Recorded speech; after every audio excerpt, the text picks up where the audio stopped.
Bienvenido de nuevo a Carneades.org. Hoy vamos a continuar con un par de nuestras series. Primero la serie No puedes manejar la verdad sobre las teorías de la verdad y la miniserie dentro de la teoría de la verdad de Alfred Tarski. Pero también vamos a combinar estas dos series con otro tipo de series más pequeñas que hemos estado haciendo llamadas definiciones asombrosas, distinciones vertiginosas y doctrinas diabólicas, donde estamos clasificando parte de la jerga de la filosofía. En este vídeo, específicamente, vamos a ver un concepto que es muy importante para Tarski, muy importante para las ideas de la verdad, pero que también es un concepto que a menudo confunde a las personas. Hoy vamos a responder a la pregunta, ¿qué es un lenguaje formal? Por lo tanto, los lenguajes formales se pueden encontrar en muchas disciplinas, desde lenguajes de computadora hasta matemáticas y lógica. Por lo general, siguen reglas más estrictas que un lenguaje informal. Los idiomas informales pueden parecerse al inglés coloquial sin restricciones gramaticales específicas. Los lenguajes formales tienen un alfabeto y un conjunto de reglas o sintaxis para lo que constituye una fórmula bien formada. Los sistemas formales van un paso más allá para involucrar reglas deductivas, que proporcionan teoremas en ese sistema. Está bien si eso no tiene sentido. Vamos a discutir y definir ambos conceptos, un lenguaje formal y un sistema formal, en este vídeo. Si en algún momento te encuentras perdido en este vídeo, no dudes en ir al vídeo anterior de mi serie Dumbfounding the Phoenician, donde hablamos sobre sintaxis y semántica, porque si no entiendes esos conceptos, es posible que tengas algunos problemas aquí. Así que primer apagado. Lo primero que necesita cualquier lenguaje formal o sistema formal es un alfabeto. Un alfabeto para un lenguaje formal en particular es el conjunto de todos los símbolos que se utilizan en el lenguaje. Estos incluyen cosas como letras que normalmente consideraríamos palabras del alfabeto, pero también otros símbolos, tal vez números, puntuación, espacios, etc. Las letras y los símbolos de un alfabeto generalmente se indican con una sigma mayúscula. Es una especie de 3 al revés en bloques que a menudo en matemáticas se usa para anotar una suma. Sigma es igual a 0, 1, 2, 3, 4, 5, 6, 7, 8, 9 veces e igual a puede ser el alfabeto de un lenguaje formal que exprese problemas de multiplicación básicamente simples. No te preocupes, vamos a hablar un poco más sobre este tipo de multiplicación básica a medida que avanzamos. De manera similar, lo siguiente podría representar el alfabeto para todas las palabras del idioma inglés, excluyendo las cosas que tienen acentos de otros idiomas, tal vez. Que es solo sigma es igual entre paréntesis, ABC y así sucesivamente hasta Z. Cerrando nuestro corchete. Así es como usualmente denotamos un alfabeto con sigma iguales. Ponemos un paréntesis abierto, enumeramos todas las letras del alfabeto y cerramos nuestro corchete. Ahora las cadenas van a ser un paso adelante de los alfabetos. Y así vamos a representar el conjunto de todas las cadenas de un alfabeto en particular con una estrella sigma conocida como estrella limpia. Entonces, a esta sigma, se le puede agregar un asterisco conocido como estrella limpia. Esto representa el conjunto de todas las palabras posibles, aunque usamos el término palabras aproximadamente o cadenas de símbolos que uno puede hacer con las letras y los símbolos del alfabeto. Antes de continuar, la razón por la que digo palabras se usa de manera aproximada aquí es porque también podemos incluir oraciones y párrafos como una cadena. Porque si los espacios, los puntos y los signos de puntuación son parte de nuestro alfabeto, una cadena puede ser tan larga como nuestras reglas del alfabeto lo permitan. Así que las cadenas son infinitamente largas o pueden ser infinitamente largas, y generalmente hay infinitamente muchas en cualquier alfabeto en particular. Para darle una idea de eso, si nuestro alfabeto es solo sigma es igual a AB, el conjunto de todas las cadenas posibles para ese idioma sería sigma star es igual a B, A, ABB, ABB, AB y así sucesivamente. El punto aquí es que podrías tener con nuestro simple conjunto de alfabeto para inglés. En términos de palabras individuales, podrías tener todo tipo de palabras sin sentido. Palabras que nunca encontrarías en un diccionario como BZD incluidas como una cadena. Las únicas calificaciones en una cadena son que está formada por las letras del alfabeto. De acuerdo, no sigue más reglas que eso. La sintaxis lleva eso un paso más allá. Por lo tanto, los idiomas que permiten cualquier combinación de letras en su alfabeto no van a ser terriblemente interesantes, y generalmente no son lo que vemos en los lenguajes formales comunes. Los lenguajes más formales que vemos tienen un conjunto de reglas que rigen lo que podríamos considerar fórmulas bien formadas. No es un requisito para un lenguaje formal, pero generalmente se considera algo que se espera de la mayoría de los lenguajes formales. Estas fórmulas bien formadas no constituyen necesariamente fórmulas que signifiquen algo, que sean teoremas o incluso que sean verdaderas, sino que siguen la gramática del lenguaje. Al igual que XXXYZ no parece seguir ningún sentido de la gramática o incluso contener palabras. Si bien puede ser una cadena, definitivamente no es la sintaxis correcta. Por ejemplo, las reglas de sintaxis de nuestra multiplicación básica podrían decir que cualquier cadena bien formada debe comenzar con un número, seguido de cualquier número de pares de signos de multiplicación, seguido de números con un signo igual, seguido de un número al final. Según esta regla, 3 por 4 es igual a 12 sería una cuerda bien formada. Debido a que comenzamos con un número, teníamos un solo par de un signo de multiplicación y un número. Teníamos un signo igual y un número al final. Pero así sería 6 por 8 por 7 igual a 9. Como teníamos un número, teníamos dos pares de números de signo de multiplicación, número. Teníamos un signo igual, teníamos un número al final. Aunque claramente el primero es verdadero y el segundo es falso. Eso no es lo que nos preocupa aquí. Nos preocupamos por seguir las reglas de sintaxis del lenguaje. Y, por lo general, las reglas de sintaxis no se ocupan de la verdad y la falsedad de una cadena en particular o incluso de los teoremas de una cadena en particular. Aunque son necesarios para esas cosas, pueden no ser suficientes. Al menos necesario para la teoría de la campana, aunque, como veremos en la siguiente oración, no es necesario para la verdad. Por otro lado, por 8 por 64 o 2 es igual a 2 por 1 no serían fórmulas bien formadas, pero serían cadenas. Porque multiplicado por 8 multiplicado por 64 no comienza con un número, y no tiene un signo igual en ninguna parte. Y aunque 2 es igual a 2 por 1 es verdadero, no va a ser la sintaxis correcta para este lenguaje. Puede crear una multiplicación más complicada que permita que sea una cadena bien formada. Pero debido a que el número es igual al signo en lugar del signo de multiplicación de números, el número es igual al número de signo. No encaja en la sintaxis de este lenguaje de multiplicación muy básico. Y para ir más lejos, 2 más 3 es igual a 5 ni siquiera sería una cadena, aunque una vez más, es cierto ya que el más no está en el alfabeto. El punto de los sistemas formales y los lenguajes formales es que solo seguimos las reglas. No nos dejamos atrapar por lo que podríamos pensar de la verdad o falsedad separada de declaraciones particulares. Solo estamos siguiendo las reglas. Entonces, si las reglas dicen que algo no encaja o que algo contiene un elemento que no existe en nuestro alfabeto, no se nos permite incluirlo ni en nuestras cadenas ni en nuestras fórmulas bien formadas. Dependiendo. Ahora, los sistemas formales van a ir un paso más allá de los lenguajes formales. Así que los sistemas formales van a ser un subconjunto de lenguajes formales, además de una sintaxis y un alfabeto. Los sistemas formales generalmente tienen un conjunto de reglas deductivas o reglas de inferencia, y un conjunto de axiomas que están permitidos por la prueba. No por prueba, sino por estipulación. Básicamente, lo que tenemos es un conjunto de axiomas que vamos a estipular. Estas son cosas que no vamos a probar, que vamos a asumir de buenas a primeras. Y tenemos un conjunto de reglas de inferencia que nos llevan de esos axiomas a otros lugares. Cualquier cosa, cualquier cadena que podamos obtener al tomar un axioma en particular usando nuestras reglas deductivas y concluir algo más será un teorema. Esos axiomas y reglas deductivas se usan para usar otros teoremas. Todos los teoremas deben ser cadenas válidas en el alfabeto, por lo que no pueden contener letras o caracteres adicionales.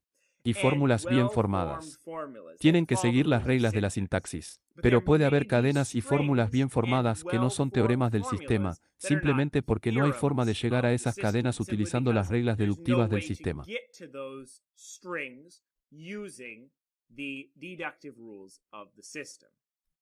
Una forma de pensar en esto es que si tomamos todas las cadenas posibles en el universo donde usamos todos los símbolos posibles para crear todas las orientaciones posibles de las letras dentro de eso, tenemos un subconjunto de ellas que es nuestra estrella sigma, que son todas las cadenas de un alfabeto en particular. Así que estos están limitando nuestras cuerdas. Probablemente siga siendo un conjunto infinito, pero es un conjunto infinito limitado porque solo incluye cadenas que están en el alfabeto que usan caracteres del alfabeto. Dentro de eso, tenemos todas las cadenas que son fórmulas bien formadas que siguen la sintaxis del lenguaje. Las fórmulas bien formadas son aquellas que siguen las reglas gramaticales, incluso si no necesariamente siguen las reglas deductivas para pasar de un axioma a otra cosa. Y finalmente, dentro de eso, tenemos los teoremas del sistema. Los teoremas son las cosas que partimos de nuestros axiomas originales y deducimos a través de un conjunto de reglas inductivas o deductivas, generalmente a través de nuestro sistema formal. Un lenguaje formal solo tiene el primer dos sistemas formales son los que agregan teoremas además de eso. Un ejemplo de un sistema formal que quizás ya haya encontrado se conoce como cálculo de predicados. En mi serie 100 días de lógica, explico el cálculo de predicados y cómo se pueden formular nuevos teoremas cuando se les dan varios axiomas. Si tienes curiosidad, es una serie divertida. Los vídeos son bastante cortos y te dan un curso básico de lógica. Y definitivamente, si estás confundido en estos vídeos, es un gran lugar para comenzar con algunos de los conceptos básicos. Ahora, antes de continuar, quiero darte un pequeño rompecabezas para el que te daré la respuesta al final. Este rompecabezas nos ayudará un poco a comenzar a entender cómo usar lenguajes y sistemas formales. Si no está familiarizado con ellos, ayúdelo a familiarizarse con los sistemas formales. Aquí hay un rompecabezas inspirado en uno que se encuentra en el libro de Douglas R. Hofstadter Gerda Esierbach. Tenga en cuenta que el rompecabezas es ligeramente diferente solo porque quería enfatizar algunos elementos diferentes, pero es esencialmente el mismo que ese rompecabezas. Es un rompecabezas realmente genial. Es un libro genial si no lo has leído. Así que el alfabeto con el que vamos a trabajar es sigma igual a MUI. Entonces, las únicas cosas permitidas para este sistema formal y lenguaje formal son mu e i. La sintaxis es que todas las cadenas bien formadas deben contener una y solo una M. De acuerdo, así que los no strings serían cosas como IMU, I, 9, M, UYU, porque un 9 y un signo de interrogación no están en nuestro alfabeto y las cadenas no bien formadas serán MUIU. Y debido a que hay un número incorrecto de M en esas cadenas, necesitamos exactamente una. Y esas cuerdas tenían 2, 0 y 3, respectivamente. Las cuerdas formadas serían cosas como M, Mi, Mu y Muy. De acuerdo, ahora que tenemos un sentido de nuestro alfabeto para crear nuestras cadenas y nuestra sintaxis para crear nuestras fórmulas bien formadas, vamos a obtener nuestras reglas deductivas y, finalmente, un axioma para ayudarnos a crear nuestros teoremas. Por lo tanto, siempre que X o Y ocurran dentro de estas reglas, deben tomarse como cualquier cadena válida, incluida una cadena vacía. Pero deben tomarse como la misma cadena válida para la extensión de la fórmula que estamos presentando y la extensión de la regla que estamos presentando. Esperemos que eso tenga sentido cuando veamos las reglas reales. Entonces, regla 1, si tienes un teorema cuya letra final es I, puedes adjuntar una U al final. Entonces, si tienes 11, puedes tomar de ese SU, ¿verdad?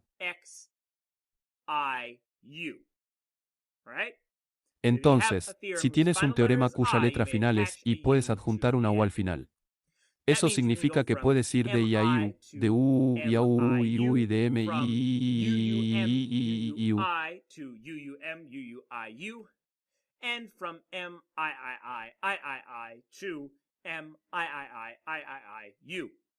Lo que estamos diciendo con cada uno de estos tipos de ejemplos es que si tienes como teorema Mi, también puedes tomar como teorema y demostrar a través de la regla 1 como teorema. Miu, si estás un poco confundido de cómo estoy hablando de estas pruebas y cosas de usar una regla para ir de un paso a otro. Una vez más, echa un vistazo a los 100 días de la lógica. Hay mucha información excelente sobre esa regla 2. Si tienes MX como teorema, puedes duplicar la X y concluir MXX. Entonces MX implica MXX recordando que donde quiera que aparezca la X, tiene que ser la misma cosa. Entonces, si tienes mi, puedes concluir mi. Si tienes UUI, puedes concluir MUUI, porque hemos duplicado ese conjunto de 3. Y si tienes mu, puedes concluir mu. El punto es que estamos duplicando lo que sea que esté después de la m en nuestro teorema. Si tenemos un teorema, eso es solo m y luego una cadena válida. Regla 3. Si 3 ocurre en cualquier parte de un teorema, puedes incluir u en su lugar y sacar el 3. Entonces, si tuvieras un teorema que fuera x3, puedes agregar a tu tipo de conjunto de teoremas que estás recopilando xui. Así que podemos partir de mi2 y concluir a partir de eso. Podemos ir de 3 a mu y podemos ir de 3 a muy2. And we can go from MIII to MUII. Espero que tenga sentido. Básicamente, estamos sacando un conjunto de 3 y estamos agregando una u. Y finalmente, la regla 4, si u ocurre en cualquier parte de un teorema, puede deshacerse de él. Entonces, si tuvieras u, podrías obtener xy. Si tuviéramos UU, podríamos conseguir M. Si tuviéramos UU, podríamos conseguir MI. Y si tuviéramos II y UU, podríamos conseguir MII. Esas son las 4 reglas que tienes ahora para tu axioma. Solo obtendrás un axioma porque te di muchas reglas. Tu axioma es mi. Tu tarea es usar las reglas deductivas y este axioma para probar mu. La respuesta se dará al final de este vídeo después de que hablemos sobre algunas de las teorías de Tarski. Entonces, desde mí, hay mucho que puedes hacer con él. Podrías agregar una usando la regla 1, podrías duplicarla y usando la regla 2, y así sucesivamente. Hay muchas cosas que deberías probar. Juega con este rompecabezas y ve si puedes probar que mu es un teorema del sistema. Su objetivo es utilizar las reglas deductivas de nuestro axioma original mi para obtener más teoremas y, finalmente, llegar a mu. Muy bien, hablemos de semántica por un tiempo. Muchos lenguajes tienen una semántica o significado además de una sintaxis. Algunos idiomas pueden tener más de una interpretación. Sin embargo, no se requiere una semántica para un sistema o lenguaje formal. Nuestro sistema formal mu es un ejemplo de uno sin una interpretación o significado claros. No sé qué significan ninguno de esos conjuntos de cadenas de mi mu, pero sigue siendo un sistema formal, a pesar de que no tiene semántica. Ahora hablemos un poco de Tarski antes de irnos. Entonces, ¿qué tiene que ver todo esto con Tarski? Los lenguajes para los que Tarski ha construido teorías de la verdad van a ser lenguajes formales. Cada uno de estos lenguajes formales tiene lo que se conoce como un meta-lenguaje. ¿Cuál es el lenguaje que se usa para hablar sobre el lenguaje objeto o el idioma original? Los lenguajes de objetos y los meta-lenguajes son muy importantes para las teorías de Tarski, por lo que este es un punto importante para que lo entiendas. Tenemos un lenguaje que habla de las teorías, que simplemente nos da las teorías. No habla de su propia sintaxis. No habla de sus propias reglas. Simplemente es ese conjunto de reglas y son todos los teoremas apropiados, fórmulas bien formadas, cadenas, alfabetos, etcétera que existen para ese lenguaje pero que no hablan de sí mismos. El metalenguaje contiene ese lenguaje, pero también un sistema para hablar de ese lenguaje. Por lo tanto, un meta-lenguaje incluye el alfabeto, la sintaxis y el sistema deductivo del lenguaje objeto. Puede traducirse de alguna manera, tal vez, pero las ideas básicas se emparejan con los objetos en el lenguaje objeto o las piezas del lenguaje objeto. El metalenguaje también incluye un sistema para hablar sobre la sintaxis del lenguaje objeto. También incluiremos un sistema de lógica matemática suficientemente avanzado, que se utilizará para hablar de la sintaxis. Básicamente, un metalenguaje es el tipo de cosa que se utiliza para hablar de un sistema. El sistema del lenguaje objeto, pero también incluye todos los elementos del lenguaje objeto. Entonces, si tiene un alfabeto para un lenguaje de objetos en particular, el meta-lenguaje debe contener ese alfabeto y puede contener más o puede contener exactamente el mismo alfabeto. Debe contener al menos parte de la sintaxis, pero puede contener más reglas de sintaxis. Y además, debe contener parte del sistema deductivo, pero puede contener más sistema deductivo. El lenguaje objeto debe ser de alguna manera un subconjunto del meta-lenguaje, pero no necesariamente un subconjunto adecuado, como veremos. Ahora vamos a pasar a la solución Moo. Le sugiero que intente resolver este rompecabezas por un tiempo, pero no se meta la cabeza contra una pared durante días tratando de averiguar por qué. ¿Por qué? Veamos. Así que nuestro axioma es mi. Nuestro objetivo es mu primero. En primer lugar, debe quedar claro que mu es una cadena, ya que solo utiliza elementos del alfabeto. Y también es una fórmula bien formada, ya que contiene exactamente una m. Así que no podemos descartar esto como imposible porque no es una cadena o no es una fórmula bien formada. Es una fórmula bien formada, pero no sabemos si es un teorema. La clave de este rompecabezas va a ser el número de i en la cadena. Para resolver el rompecabezas, debes deshacerte de todas las i. Puedes tener cualquier potencia de 2 números de i a través de la duplicación, y luego puedes restar cualquier múltiplo de 3 números de i. Y puedes repetir este proceso, pero solo obtendrás los mismos números. Tu objetivo es conseguir 0 i en la cuerda. Podríamos establecer esto como 0 igual a la x, donde x es el número de veces que se usa la regla doble menos 3i. Donde y es el número de veces que se usa la regla de resta o 3 y es igual a 2x con algo de álgebra básica. Como podemos decir que no hay múltiplo de 3, que también es una potencia de 2, podemos decir que no hay solución al enigma.